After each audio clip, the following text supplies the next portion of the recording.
In a small village of Yamaura, a man wakes up in the care of Aruru, an apprentice healer. With a strange mask stuck to his face and forgotten memories, he's confused and injured. Once better, Aruru's grandmother, the chief of the village, lends him her deceased son's clothes, making him unusually resemble him as he heads out. With Aruru's assistance, he explores, growing curious seeing others appear different from him and have animal features. Impulsively, he touches Aruru's tail, making her go beet red and pushing him embarrassed. The two meet the jolly Teoro and his wife, learning about the village and the recent earthquake it faced. While taking a break, Nuangi, Aruru's childhood friend and son of the king's younger brother, makes rounds gathering the hefty yearly tribute. He's grown to be obnoxious, often speaking ill of his birthplace Yamaura. Upon seeing Aruru, he forces her to go with him, trying to seduce her with luxuries. However, the man protects her, declaring her family and causing Nuangi to go crazy jealous. In his frenzy, smashes one of the holy shrines in the forest, awakening the forest guardian Mutakapa. At Aruru's, the man has still not regained his memories and feels the strange heat sickening him again. Unknown to them, the Mutakapa enrages outside. Nuangi's recklessness has led the village into chaos. Even after repairing the shrine, the Mutakapa continues to attack, killing the innocent villagers. Refusing to sit idle, the man rushes up to the beast as Aruru tearfully follows. Luckily, they are saved as the beast retreats once it rains. Back at the chiefs, the village mourns. The man enters, revealing that the beast repulses being wet and volunteers to defeat it. The following day, together with Teoro and the villagers, he lures the Mutakapa into a trap filled with water. Impaling her to death, the group under his leadership and plan restores peace, returning victorious. Surprisingly, they find an erratic Aruru searching for her missing little sister, Aruru. To everyone's relief, they find her with a bulge on her stomach, claiming it's her baby. However, out falls a small Mutakapa kitten. Seeing that it's just a cub, the man reasons that small lives are pure, convincing the village to readily accept the little cat. With the village rejoicing and celebrating his bravery, the chief finally gives him a name, Hakuro, the name of Aruru's and Aruru's father. Hakuro blends well, helping villagers with his medicinal knowledge. One night, after the chief sheltered a group of battle-torn men, Aruru worriedly wakes Hakuro up, telling that grandma has gone missing. While searching, Hakuro is ambushed by a swordsman, Oboro, and his two minions. Just as he intends to kill him, grandma suddenly shows up. Scolding Oboro, she informs Hakuro that she had willingly left to help Oboro's sister, Yuzuha, in his secretive village. Much to Oboro's dislike, the chief brings Hakuro along and arrives at the village tending to Yuzuha, a poor little sickly blind girl. While grandma has a word with Oboro, Hakuro and Yuzuha get familiar, making friends. Later on, they return back to Aruru, and in the morning, the villagers strangely receive a load of replenishing cargo, secretly paid by Oboro and his village. However, it's not long before the chief is called again. Hakuro and her arrive to see Yuzuha fighting for life. Luckily, they manage to help using an expensive medicine. However, Yuzuha will relapse again and again, meaning the medicine evermore. To gain more funds, Oboro resorts to stealing from the lord's mansion, coming across the samurai general of Inkala Banawi who injures him well. In the morning, while playing with the Mutakapa cub, Aruru and Hakuro find the collapsed Oboro. Once better with their care, Oboro's indebted to Hakuro and leaves. Nuangi returns, this time with his father, Lord Sasanta. Loudly, they accuse the village of sheltering the thief. As the hassle intensifies, one of the soldiers gravely injures the chief as the lord runs away scared of the tiny Mutakapa cub. Worried, the village gathers while Aruru and Aruru desperately try to save their grandma. However, she's aware that her time's up. Leaving her granddaughters with Hakuro, she sadly passes away. Hakuro soon delivers the news to Oboro, who grows enraged at himself for bringing such a calamity and leaves to confront the lord himself. Meanwhile, the mourning villagers, knowing well of Hokuru's character, ask him to succeed the late chief. Seeing the villagers, the sheltered soldiers, and Oboro's minions all stand in unison at the decision, Hokuru accepts. Under him, the men leave to join Oboro. Infuriated villagers break into the mansion, wreaking havoc as Oboro's chained below. Freeing himself, he joins Hokaru and the villagers. Together, they attack Sasantea, who cowers like a dog, yelling for his son. However, Hokaru stabs him swiftly with the bladed fan the chief herself had bestowed him. Meanwhile, Nuangi flees enraged at Hokaru as the mansion falls to the villagers. It seems like Banawi the samurai withheld backup. Victorious, the village is now at the mercy of the imperial court. They will surely come after them. Anticipating the imperial army's arrival anytime, the village prepares for the clash as Mukuru grows hungrier than usual. Even frustratedly fumbling with Aruru and leaving her almost bare-chested. Bad kitty. Even Oboro arrives with Yuzuha being indebted to Hakuro. He declares him his brother and joins with his people to prepare for the battle. As Aruru and Aruru make friends with Yuzuha, Oboro reveals that it was Yuzuha's wish to come here. Later on, Aruru and Hakuro find it doubtful Aruru hiding something. Pulling her aside, they find Mukuru munching on the stalks, now a massive Mutakapa. Soon, Hakaru and Oboro explore for villages to ally with, coming across the deadly scene of an innocent village torched to ash. Benawi and his men emerge from the smoke, immediately igniting a clash as Hakaru battles Benawi and Oboro with Benawi's right hand, Kuru.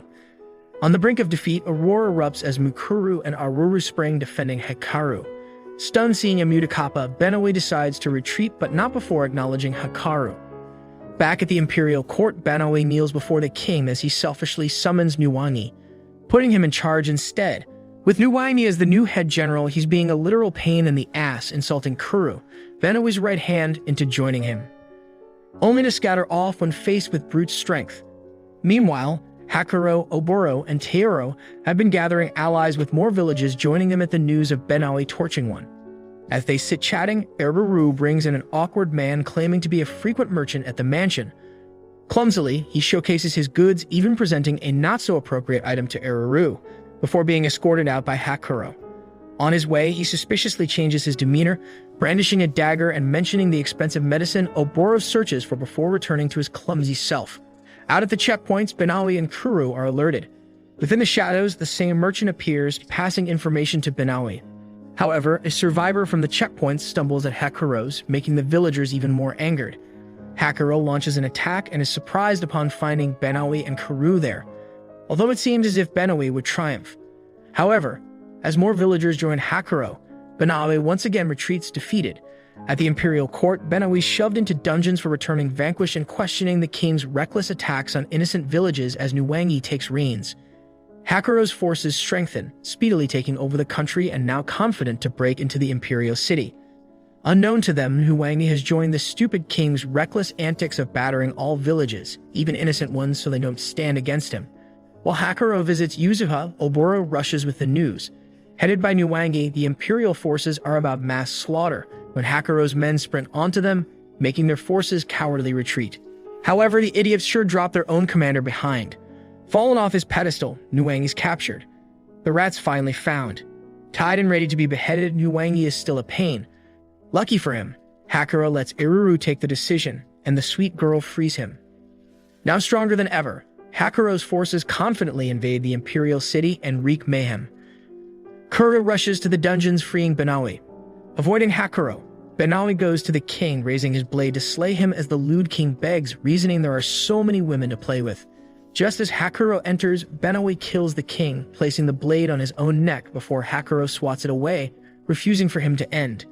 Together, the two walk out, announcing the fall of the emperor as the people erupt, rejoicing. With the dawn of a new empire, Hokaru is crowned king. Soon, the Onkamiya Mukai arrive, mediators from the temple of Witzel Namida, the people's god. As representatives of the temple, Princess Orutori and a temple teacher, Muto, arrive at the new kingdom. Meeting Hakuro and Benawi, they put forward the proposal of friendship and to act in the future as their mediators. The two were shown around by Aruru, whom the princess mistakes for Hakuro's queen. Meanwhile, Hakuro, while on a break, comes across another winged Onkamiya Mukai, later finding her asleep in his bed. Sensing the familiar aura, Orutori enters, catching her and informing Hakuro that she's her little sister, Animeess, who had followed her. With his good heart, Hakuro allows her in, and soon Animeess blends together with Aruru and Yuzuha, making friends and playing till exhausted.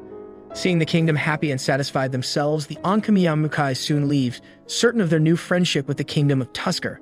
Hakuro has done well. However, all kingdoms do not happily accept the new kingdom of Tusker, and soon a hostile message is sent from Niue, the emperor of Shikara-Pikcham. It demands Tusker to be ruled under them or to fall battling them. With the best of his character, Hakuro tries to settle, even scolding Oboro, who's always quick with his anger and protective of his brother Hakuro. But despite Hakuro receiving the envoys respectfully and peacefully, Niue attacks Tusker's checkpoints, alarming Hakuro. Now serving Hakuro, Benawi soon gathers forces, lining the fort and preparing for the attack. Niue's parties soon march onto them, with Kuru and Benawi fending them off. Meanwhile, together with his minions, Oboro secretly infiltrates the fallen castle.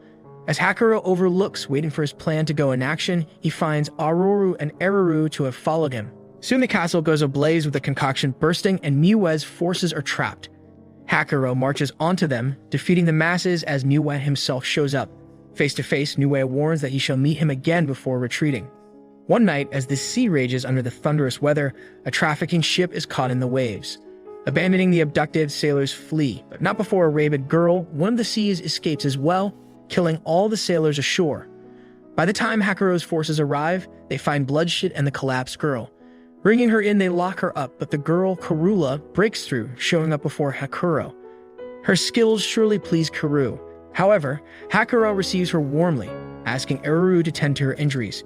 Being her clever self, Karula easily decodes Eruru's love for Hakuro, making her blood red.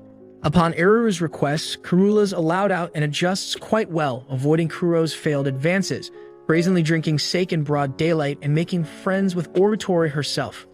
For her skills, Hakuro decides to give her command, but not before Benoe assesses her. The soldiers gather as the two faces each other. Karula is not an easy opponent, but Benoe is still a hailed samurai and comes out victorious. However, she fought skillfully. Accepting command, Karula orders her weapon, an extremely massive sword that even breaks Kuro's sweat. But the goblin woman lifts it easily, leaving everyone dumbfounded. At last, Karula has found an abode out of shackles.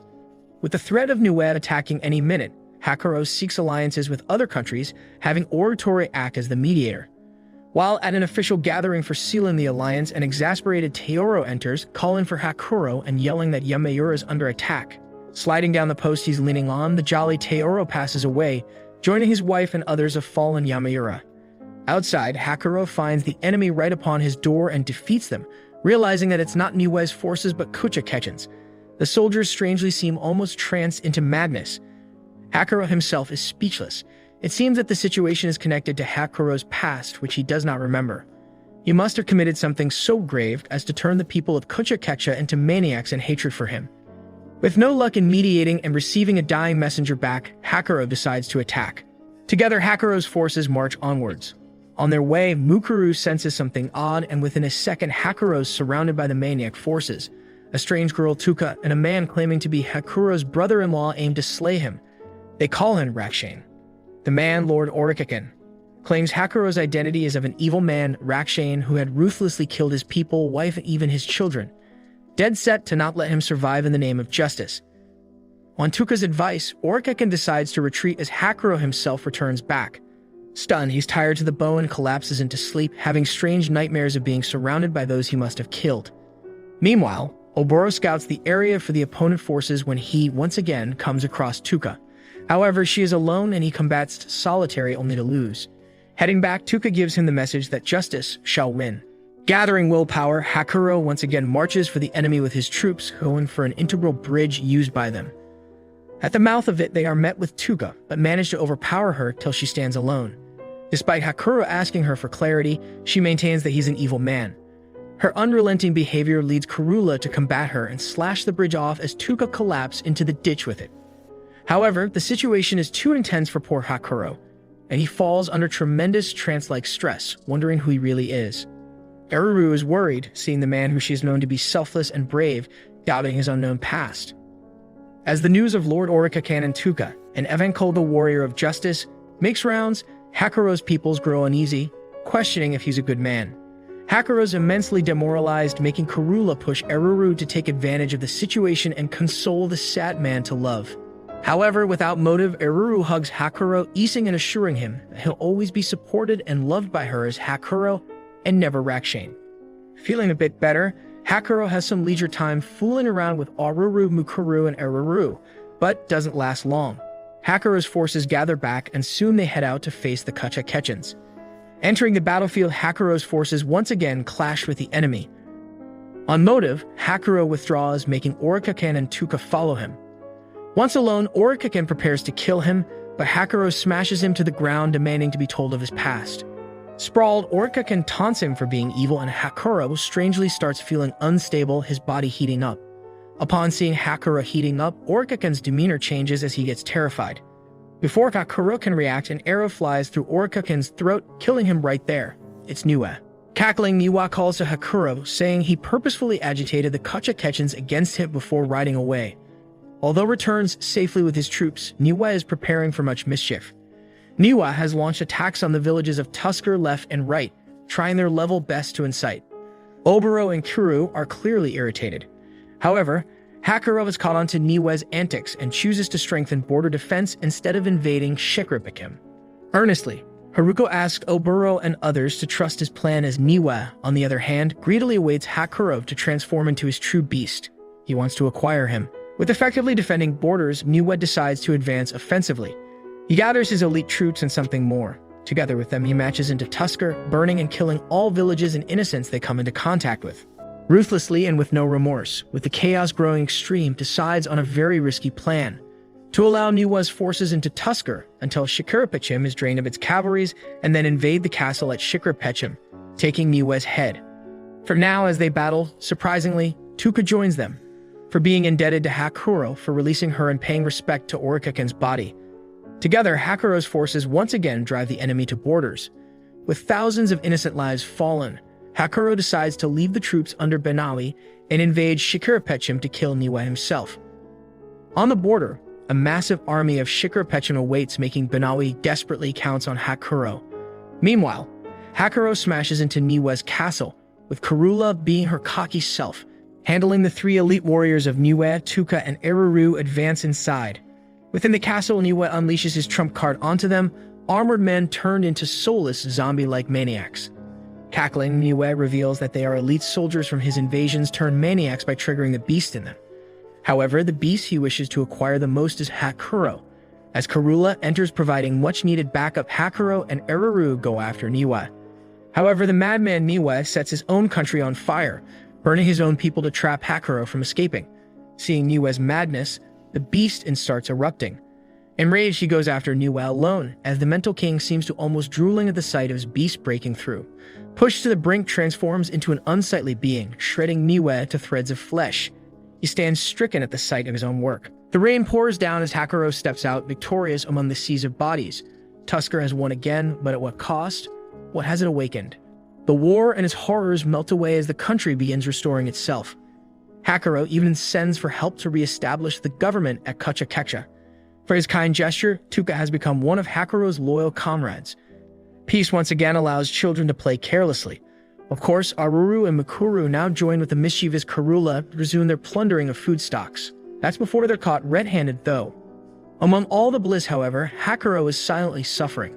Nightmares of the fateful burning war keep returning to him as Niwa taunts him of the beast he is. One sleepless night, he comes across Camus, strangely drinking constantly, unable to quench her thirst. He worries, but Oritori hurriedly takes her away, unaware he's being spectated by a strange man. Unable to face his misery of the events at Shikarapakim and decide for the survivors of it, Hakurou returns to the ruins. As he stands berating himself, Eruru once again makes him hopeful for the coming tomorrow. Eased, he lets the survivors return and rebuild their ruined homeland. Once again wandering at night, he again finds Camus playing around with something unworldly when a strange man reveals himself. Introducing himself as Genjimaru, he takes Hakurou to meet his ruler and outsteps a veiled person, Kuya, the ruler of Kunakaman. Meeting Hakurou, Kuya immediately reveals that he's had an investigation done on him and knows a lot. However, he's curious as to how led such small people to huge rebellions and take big empires, wondering if he has powers due to being a Kunaite. Seeing Hakurou confused, he explains that Kunaites are under the divinity of Godam the Takayan, the true god, who was overthrown by Witzel Namida, the god of misfortune. With Hakurou pondering over the news, his land is quite blissful. One day, Hakurou is presented with a rare creature, Mikyum, a creature thought to be able to cure all illnesses. Immediately, Oboro wills to buy it for Yuzuha. Seeing Oboro so serious as to get it for Yuzuha, Hakurou buys it for him, and immediately Aruru names it Gachatera. Later, Oboro drunkenly thanks Hakurou before his minions take him away. Hokaru returns to meet Kuya. Talking again, he embarrassingly listens to more information about him, particularly about having lots of women. He isn't even aware of it himself. That's when Kuya removes the veil, showing herself. She's a beautiful girl, not a boy. Hakurou and his friends sit feasting, and they are delivered a message regarding the rebellion moves of slaves in Natuk, led by Deliharai. It seems to have caught Karula's eye. That night, she enters Hakurou's quarters, all dressed, requesting him to help the rebels of Natuk. Upon accepting, she stands up to Hakurou's astonishment, removing her attire to pay him back. That is not what I thought repayment is. Worse, they are caught by Eruru herself. Surely, Hakuro gets a serious silent treatment in the following days. In addition to the chaos, Hakuro is abducted by Kurula and Oritori, and the whole platoon, including Aruru, Eruru, Kamis, Yuzuha, Tuka, Mukuru, and Gakutera, decides to go on the journey. On their way, Eruru and Hakuro luckily clear misconceptions just before they are surrounded by Delihore and his troops. It turns out he's Kurula's brother, unaware that she's his sister. At night, as she reconciles with Katama, fires waft from Delihore's settlement. Immediately, Hakuro's friends assail Natuk's attack, fending them off, but Delihore is not pleased with the assistance. He gets a lesson from Kurula, but the boy's quite stone-headed. However, dismissing Delihore, Katama bows, asking Kurula and her friends to help in the rebellion. Now with added help, Delihore advances on Natuk's troops, coming out victorious. Although he's a bit irritated by the experience and wise fighters Hokaru and his friends are, he soon grows up to them. From her past, Kurula remembers an underground route via waterway into the castle. Hence, they decide to break in from the underways while Delihore's troops fight outside. As Hakuro and the rest get into the castle, shocked, they are met with the sight of thousands of Larumanion new blossoms growing from human bodies as a madman, the ruler of Natuk, Sankasu, sits on his throne surrounded by them. Upon seeing Kurula, he calls her real name Karolostre, leaving Delihore ajar from realization. Declaring his love for her, he reveals that he hailed chaos only for her to return. Charging, Kurula and Delihore kill Sankasu, but before Delihore can get a chance to reunite with his sister, he's hurried off to help the rest of the men. Days later, Delihore visits Tusker to thank the Emperor for his aid and is taken aback when Hakuro walks in. Paying his respects, he leaves as Kurula watches her brother go well and strong. A clumsy little girl, Sakuya, breaks into Hakuro's place, stumbling into Hakuro's quarters accidentally. Luckily, he sends the soldiers off as Sakuya introduces herself as Kuya's representative. He follows her to Kuya, but doesn't go unnoticed. Sneaking behind a tree, she watches him and accidentally shrieks when Kuya suggests Hakuro take a wife from her country, getting herself caught. However, Kuya implies Sakuya as a perfect candidate, making her redder than blood and reasoning that she's great in bed. That surely made everyone uncomfortable because the girl clearly doesn't know the meaning. However, there's much going on in Kuya's land and they're engaged in a possible war. One evening, Hakuro astonishingly finds a collapsed Aruru bitten by Kamis. Upon finding her, he sees Kamis terrified and confused by her own actions. However, Aruru, being a good friend, never forsakes her. Meanwhile, the situation at Kunakamun is intensifying, since the Kunakamun holds the frightening massive bots capable of swiping the troops clean in one go. Soon, Hakuro falls in a tough spot when Elemu reaches him to mediate between them and Kunakamun, begging that they had no intention of attacking it. Despite Oritori mediating from Hakuro's side, Kunakamun rejects it, highlighting their blasphemous god Witzel Namida, and continues to attack Elemu. It turns out that it's not Kuya, who is giving out the ruthless order to invade and kill in the land of Elemu, but a troublesome fellow Huenqua. Disturbed a bit, Kuya reaches out to Hakuro and, being a good friend, he earnestly tells her to seek much-needed advice from those she loves like Sakuya and Genjimaru, similar to how he seeks his from Eruru. Although Kuya returns determined, more states start attacking Kunakamun under immense stress. She finally falls to Huenqua's manipulation, ordering bloodshed across lands. The Kunakamun bots start trampling through empires after empires, even taking down the empire of Onkamiya Mukai, where they are helped by a strange man, D. Soon, Kunakamun marches for Hakuro's door as well. Concerned for his people, Hakuro empties the capital as Oboro, Banawi, Kuros, Kurula, and others stand waiting until the formidable bots show up in Tusker. Kunakamun bots arrive before Hakuro's force, wreaking havoc. With the conditions at the front plummeting, Hakuro rides back to handle the situation himself. He appears before the Huenqua, making him grow maniacally delighted at the sight. Attempting to pull him away, Hakuro retreats, but Huenqua catches up, attacking him. Before Huenqua can harm him, Aruru and Mukuru appear. All of a sudden, events take a dire turn when Huenqua brutally hits Aruru to death. The sight of her is enough to make Hakuro tremble. Shaking in devastation, he holds her close as Huenqua heartlessly stomps on him.